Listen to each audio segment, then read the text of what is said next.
I'm Tolde Stefanos, and this is ERISAT's The Power of One program. Today is March 28th, 2025. My guest today is Abel Gebreyesus. Before he left Eritrea, Abel worked as a journalist for The Profile, a government-owned English newspaper, for 10 years. Now he is a healthcare, business intelligence, and quality consultant in Canada. He's also the author of Time Went By Like This. And we're going to talk about his book and his experiences today. The book is available on Amazon.com. Welcome, Abel, and thank you for being here. And congratulations on the book. Let's start with the title, Time Went By Like This. Like what? Say more about the title. Yeah. First off, thank you to Tolde. Thank you for you personally and for ERISAT for giving me this opportunity to explain myself about my book. Time went by like this, right? So it's a reflection of the past. Mhm. And I just wanted to illustrate how time went by fast. And it feels a long time ago, but it was at the same time, it was very fast. And the last more than 25 years in my lifetime is mainly about my family, the before and after, marrying my wife tonight. Mhm. So it has been more than 25 years now, and it went by like this, right? Yeah. So mainly it's about reflecting those times. Okay, very good. Of course, you'd like everyone to read the book, but is there a specific target audience that you had in mind when you were writing the book? Well, anyone who would like to know and understand firsthand about Eritrea, what and how families are going through in Eritrea, and the journey to a better place. That's what the book is about. So it's for anyone who is interested to know. Mhm. Now, more specifically, for anyone from Eritrea, specifically my generation and their families and their kids too.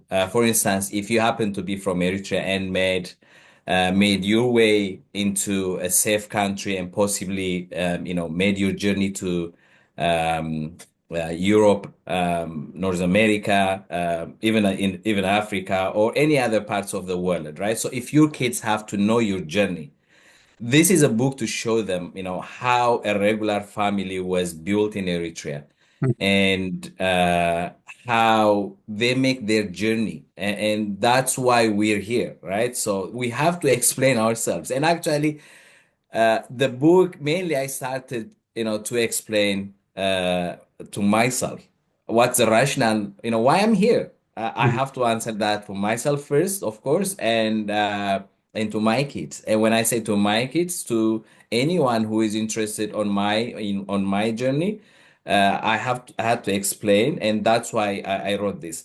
Now, thirdly, I would say, for our neighbors, friends, and anyone who we know in here in wherever we live, could be North America, Europe, anywhere, any part of the world, right? So who would like to know about us, and if they're curious about where we're from and why we came in here and what are we doing in here and how productive citizens we are, so we have to explain in these personal stories.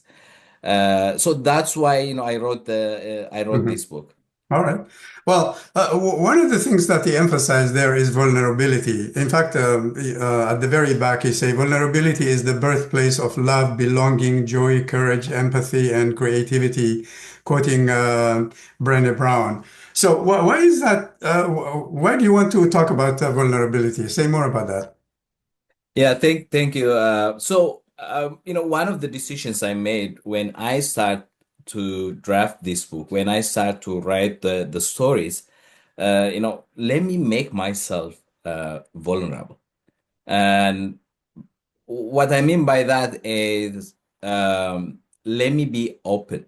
And when you open, there might be some things that you don't want to share, and probably you just wanted to hide it forever, or you just wanted to share, the good, the bad, the ugly, everything, right? So, and at one point, some of the stories also, I was not able to explore in my head. Like it was very traumatic experience, some of them. So I said to myself, let me go there. Let me go to that dark spot and try to explore what I was feeling. And probably I'm going to explain it later as well. To write some of the stories, I went Mhm. through a counseling process as well and tried to get some strengths. So when I say vulnerability, like, open up myself, and it's not very common, in writing world, and especially in Eritrean writers, it's not that common, I think. I don't want to generalize, but that's one of the things, I decided, open up Mhm. myself, about my family, about my journey, and in a very deep and detailed way. Of course, the stories are very short. Like there are Mhm. 12 stories, very short stories, short stories, and I have a reason for that as well, why I make them very short. Um, but detailed of those unique events, situations. So that's what I meant by vulnerable. Right. Yeah. So I start my book by mentioning that. Thank you. Yeah. So, what did you personally get out of being vulnerable? Was it liberating? Was it cathartic? I mean, what was that for you personally?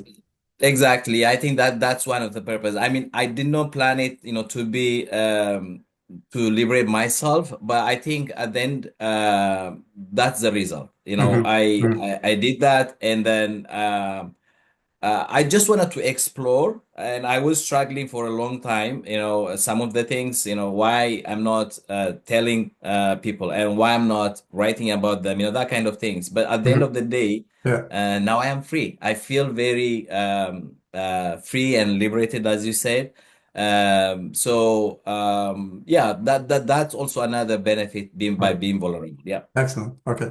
Well, let's talk about your journalism days before you left Eritrea.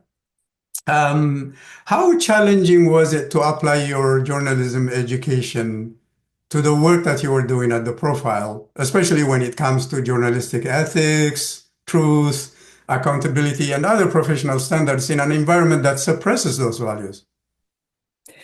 Well, we were called journalists, but in the actual sense, we were doing just, public relations work for the Right. government, Yeah. right? I mean, I'm talking from a system perspective. Most people over there are very nice, friendly, and they're very good people. Hmm. So I'm not talking about people, because with some of them, I have very good relationship until now. Yeah. And but from a system perspective, we were just doing, a PR job for the government. We were just highlighting, magnifying and promoting government activities. So regardless of its use to the readers, viewers, or listeners, yeah. So it was challenging, Right. I would say, and actually, I would go even beyond challenging. And sometimes one has to go through, very thin rope to balance what you write, what you say, or what you ask, uh, in relation to what's needed of you in your role, right? So from the get-go, there is a practice of self-censorship, and that's Yeah. how you practice the so-called journalism, but I would call it a PR job. Yeah. What type of readers was the profile trying to attract? And what was the distribution volume like locally and internationally compared to the other papers like Hadas, Ertra, or whatever? Well, I wouldn't talk that much about in terms of, the numbers, that kind of things. I mean, look, and as I said, people expect from you, to be honest and to talk about, what they do on a daily basis. And we were not talking that. We were just Mhm. mainly about, PR for the government and government activities. So, I mean, it's obvious, but again, I don't want to talk in detail about, the numbers, Mhm. how many copies were sold, that kind of things. I mean, yeah, Yeah. that's it. Yeah, yeah, yeah. Okay. Okay. In the book, you say you were a salaried journalist before you started your national service at 150 per month. Hmm. Barely enough to buy a dozen eggs at times when eggs were expensive. Where did you work before, and how was the pay and the work environment compared to what you ended up doing at the profile? Yeah. So I was working at ERISAT-Eritrean, the Tigrinya newspaper, when I joined Ministry of Information. And when I joined Ministry of Information as a journalist, we had a very rigorous interview sessions. I remember we had two different interview sessions, I think, and we had also a test. So we took a test in addition to, of course, my university degree. So, but in terms of cost of living and salary, that kind of things, the time was relatively fine. I mean, relatively okay in relation to the value of the currency. And the salary at that time was 700, yeah, 735 NAFA, and that's a standard for a university graduate, I think. Mhm. Then gradually it goes up to around 1400, 1400 NAFA, and after tax you would get around 1200. So it was okay. I mean, it was not the worst, but again, because there are also other public servants who get below that, so it was okay. But within the wider society's living standard, you can, live, right? Then I went to, Sawa, and then of course to the front. At the time there was war, and after I came back from the front, I went to a pocket money. So that's a different experience for me. It was terrible to live in that pocket money, to be honest. And uh, uh, yeah, it was Mhm. terrible because Yeah, going back, going to 100 nakfa, as you said, yeah, per month right. Yeah. is crazy. So, but to be honest, I was lucky and I got another job. Yeah, I got another job. Mhm. Partly with at the time anime, Yeah, as a translator, and after spending full day in Ashagolgol, I had to rushly come back and work in the newspaper for my pages. So yeah, but I was young and I had a lot of energy, and I was yeah. focused, and I've done things very quickly, and I had family at the time as well. And I'm talking about this to 2000, 2001, I already started my family. So I did not have any other option other than just, That's right. running around and try to feed my family, right? So, Mhm. yeah. Absolutely. Yeah. So during his Era TV interviews, Isaias typically speaks like an outside observer, as if he has nothing to do with the poverty and hopelessness he has created. Without taking any responsibility, he tells the unlucky journalists assigned to interview him that virtually nothing works in the country, no constitution, the ports don't exist, there is no electricity, no functioning economy, etc., etc., etc. Yeah. Of course, the journalists know better not to challenge him. But did you and your colleagues or the general public talk about the absurdity of his statements in safer and private conversations, like family settings, for example? Yeah, I mean, I mean, to be honest, I was here when he was talking about, those things mostly, right? Ah, However, he's well known, saying some outlandish and bizarre things, right? mm, So in terms of so I wouldn't be surprised, talking about those bizarre incoherent things. We've heard, that kind of things, from the very beginning. Probably we didn't realize how he spoke, in a bizarre way, but that's how it is, right? So yeah. But in mm, terms of talking among each other as colleagues, it depends, right? It depends. There are many situations you have to consider before you talk to someone. There are correct. some very close Yeah. friends, and there are just friends, Yeah. and there are just colleagues, right? So you have to differentiate, to whom you're talking Of course. to, and specifically after 2000 and 2001, things were a little bit different. And Yeah. there is a saying in Tigrinya, you don't trust your shadows, like, you know. Yeah. So no one has to be, you know, it's very difficult situation, especially in the last 5 years before I leave. Again, as I'm talking about after 2000, 2001, things were a little bit different in terms of, you know, talking Yeah. among each other. Yeah, so you have to be very careful. Yeah, Yeah. Yeah. And he left in 2006, right? Yeah. six. Yeah, yeah. Yeah. Um, on page 98, Abel, you highlight the commitment you had to your profession and the importance of truth and accountability in journalism in spite of the risks involved. In fact, you mentioned occasions where Isas was visibly unhappy with your question in one occasion and with your mere presence in another. Say more about what happened there. The first incident was about my question, you know, you know, what the importance or significance of Eritrea's involvement, or at the time, you know, attending a Great Lakes Summit. And I'm talking about 1996, around 1996. Mhm. So at the time when there was, you know, or after or during a genocidal war in Great Lakes, specifically in Rwanda, Congo, and Burundi, that kind of things.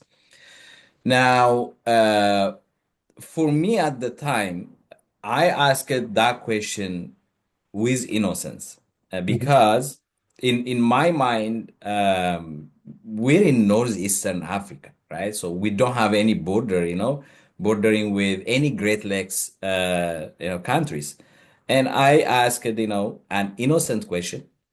Well, that didn't go well with him, Mhm. and with my bosses as well, and at the Ministry of Yeah. Information. The rest of the story was in my book, so Right, right, let's right. leave it like Yeah. that. Yeah, Very good. I Yeah. would say Mhm. that time was, you know, in general. I'm commenting in general. Those times were very lenient.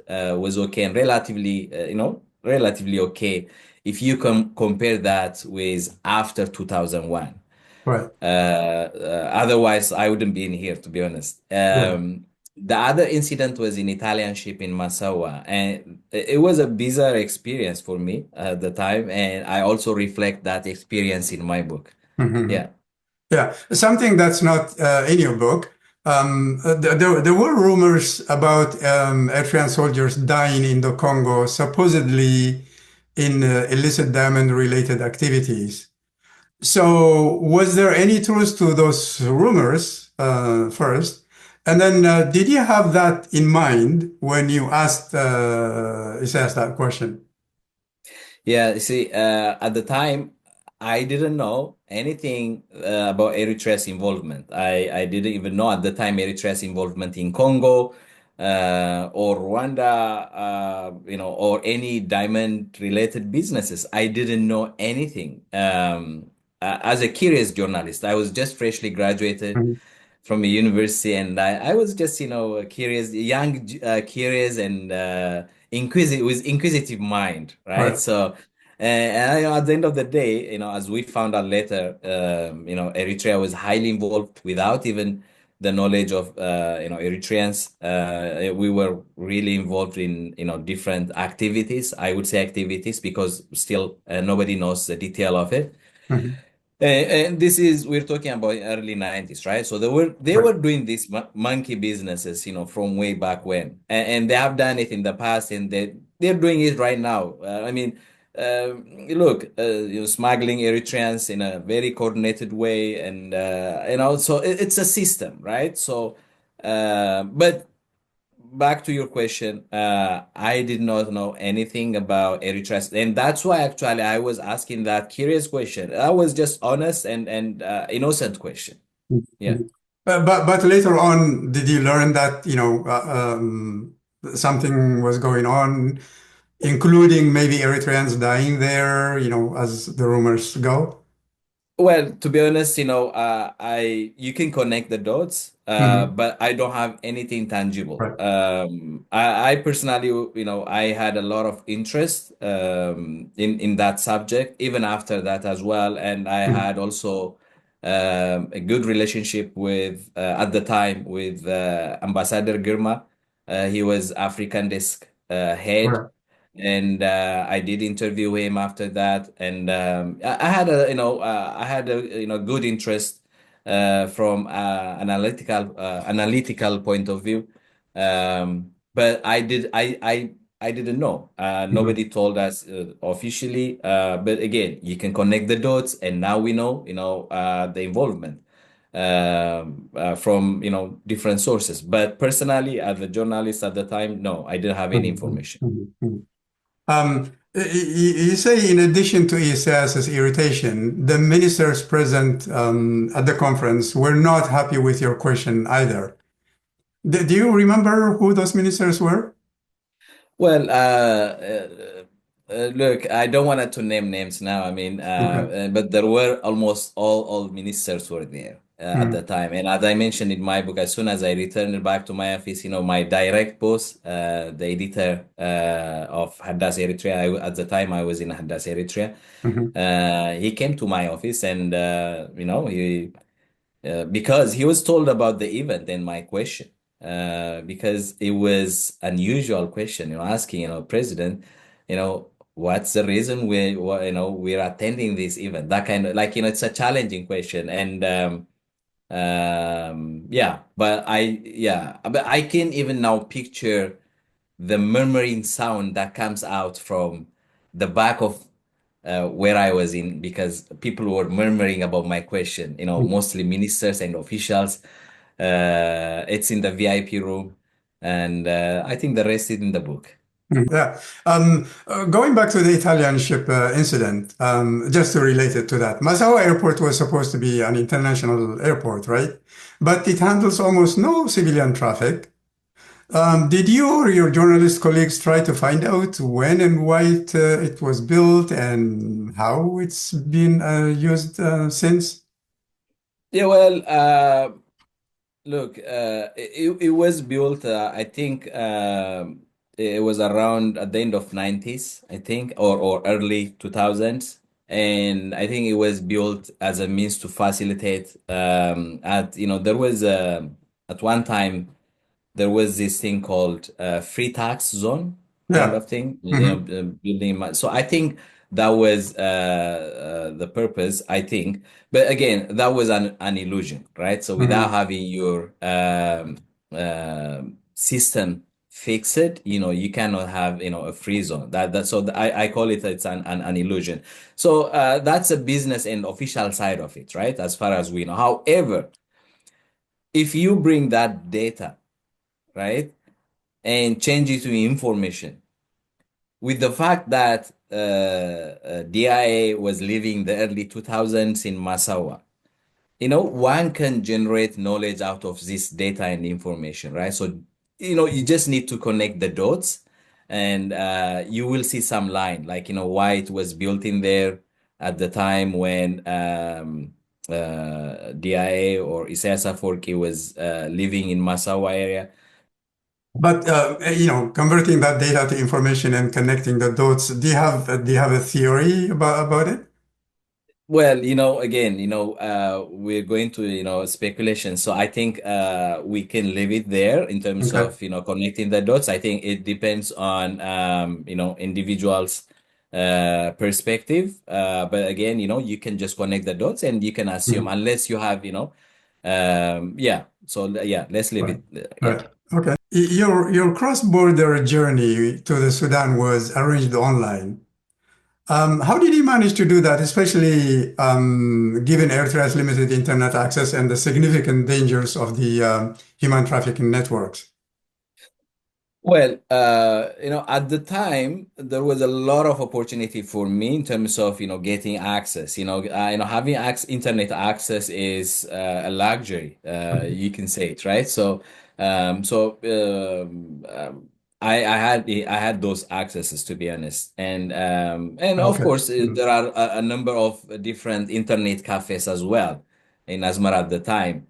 But I had, a privilege to get access. So.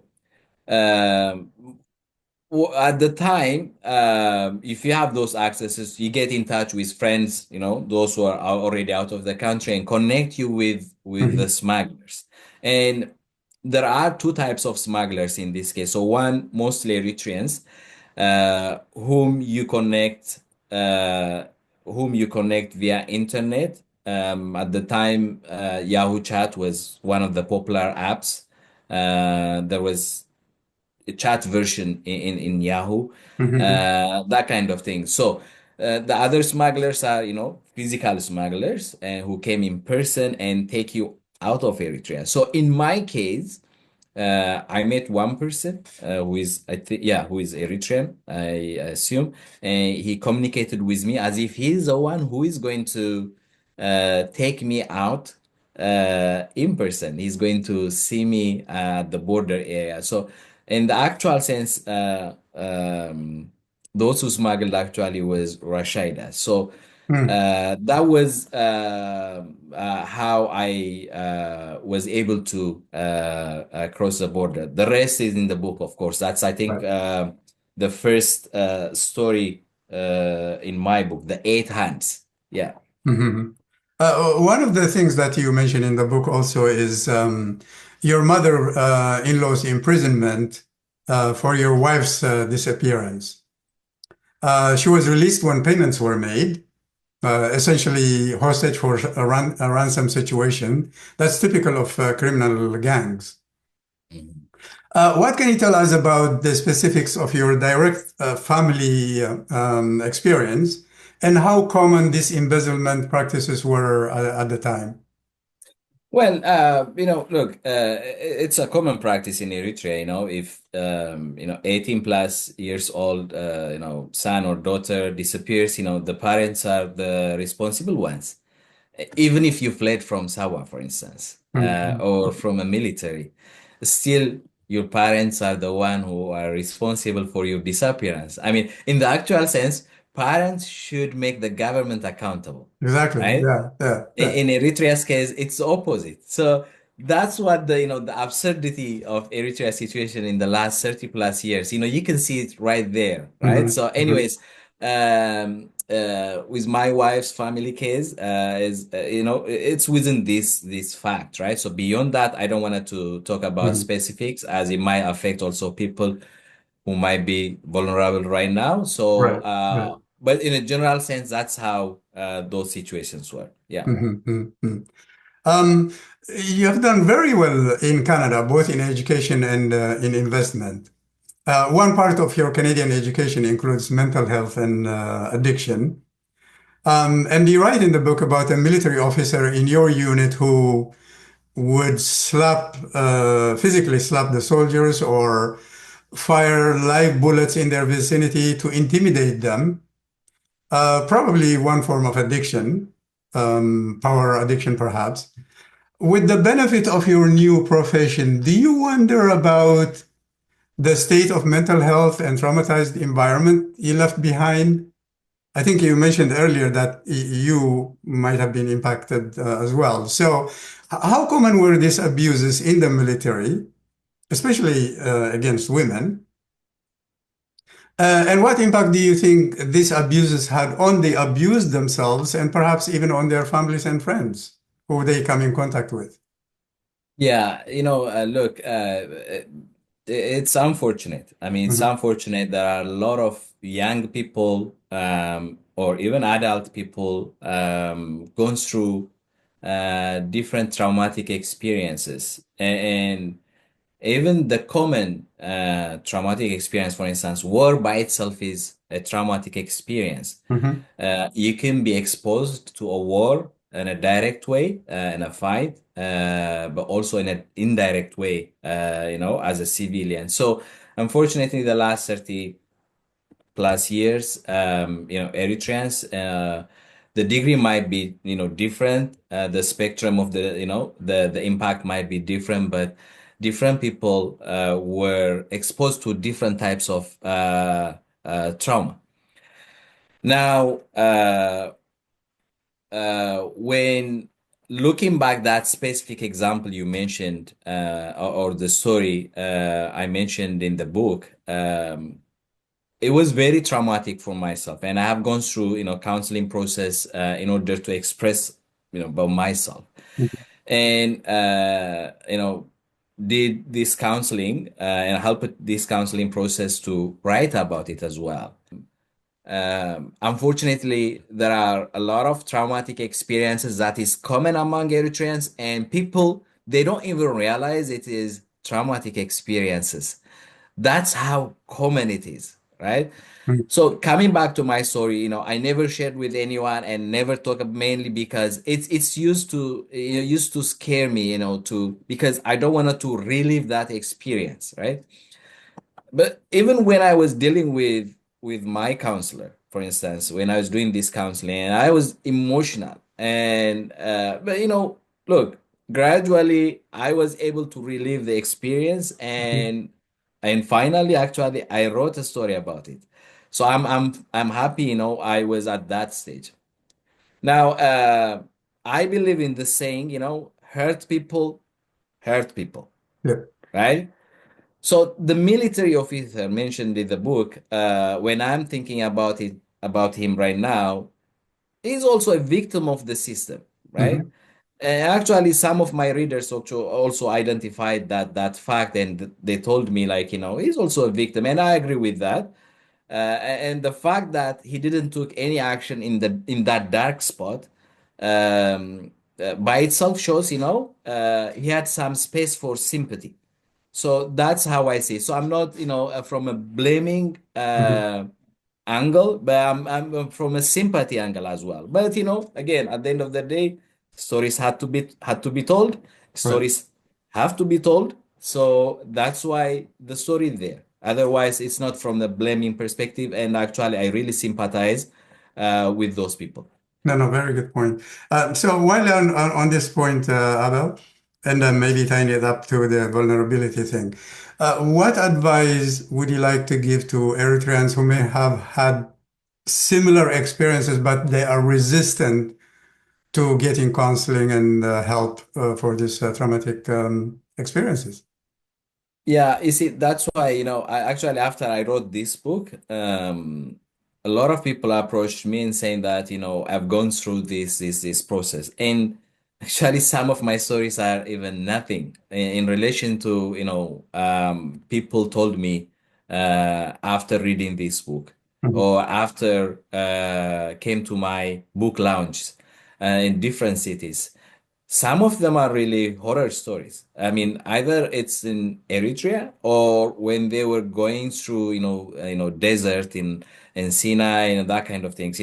Somebody told me that, when he was crossing, Sinai desert, for instance, um, because some of his compatriots, friends were dead, he was told to carry a dead body in here until they get into at some point to bury that person.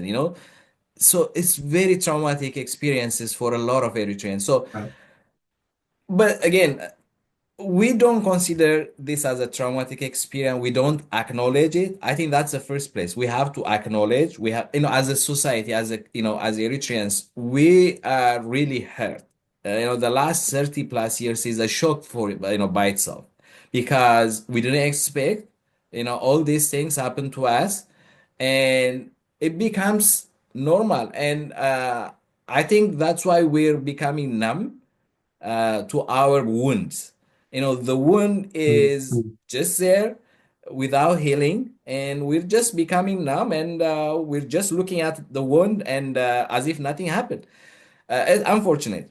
Now, as I said, has to be acknowledged, and we have to treat each other, and we have to understand from understanding side. As I said, previously, for instance, when I was talking about, that officer, for instance, it was very risky. It's a most life and death situations for me at the time. But when I look back now, I'm trying to understand this person as well. Mhm. Yes, he did horrible things, but at the same time, he might be, he's a victim of a system. Unless, you are treated that way, you can't be, you can't treat other people the same way. Yeah. So we have to understand each other. And wherever we are, I mean, fortunately, I mean, of course, other than those who are, in vulnerable situations in different refugee camps, most of us, I think, we can get this, counseling support, not only formally but even informally, by having some sort of groups, Mhm. circle of friends, circle of family, and understanding each other. And we have to be as positive as possible. So that's why I'm trying to, actually, this book is also, one of the objective is, try to encourage the the message of positivity, right? There Mhm. are also Mhm. other mental health aspects as well, not only about this traumatic experiences, but also uh, a lot of people coming, after they come to Europe, after they come to North America, they kind of, lose hope, and they do, unfortunate things, harm themselves, But this book is mainly about, giving them hope, giving them and showing them there is a light beyond the tunnel. So that's what the purpose of this book is about, right? So that's what I'm trying to do with this book. Yeah. Yeah, yeah, yeah, very good. I think you said hurt people. So, well, especially in the Western countries where the service is available. In Eritrea, it may be a different story, but I think there are options here where you can actually get help and get released from the bottled up emotions and get help, like you said. Finally, Abel. Um, you conclude the book on a nostalgic note. You say you never locked your bicycle in Eritrea and it was never stolen, whereas your unlocked bicycle in Canada disappeared quickly. You attribute this to the high trust and communal responsibility in Eritrea. Although this could have been true in the past, the regime has also severely weakened the fabric of these values. Your family is hostage for a ransom case, and the behavior of the officer in your unit being just of many, many, many examples of how these values could have been weakened over the last 30 years or so. So, do you think societal values like the high trust and communal responsibility mentioned in the book will survive and thrive after the fall of this regime? So, first off, thank you for highlighting this point, because it's one of also my objective to highlight this positive Mhm. message. Yes, one of the highlights of the book is what kind of, values we were raised by, right? So I try to highlight that value that you probably find very rarely, wherever you go in the world, right? And that specific story, which is ode to my bike. Ode is, it's like a praise to. I mean, Yeah, mostly it's used in poems, but yeah. I use it in the story. So ode to my bike. So I was praising and, highly, and talking highly about my bike that I used to ride in Asmara. And I had another encounter, as I said, in Toronto when I came in here, and at the time, I was in shelter, and I was narrating that encounter. Well, are those values, are they still alive in Eritrea right now? I mean, I hope so, but I don't believe. It's just, I wish they're still there, and I'm hoping it's still there. But in reality, I can only hope, in reality, it's difficult to say that, most of these values are still there. Remember, PFDJ brought those illicit monkey business in a larger scale, right? So it's natural, it's affecting the larger values that has been there for centuries. So, I mean, I'm also paying tribute to my society, my community, Mhm. the community that uh, uh, you know uh, raised us.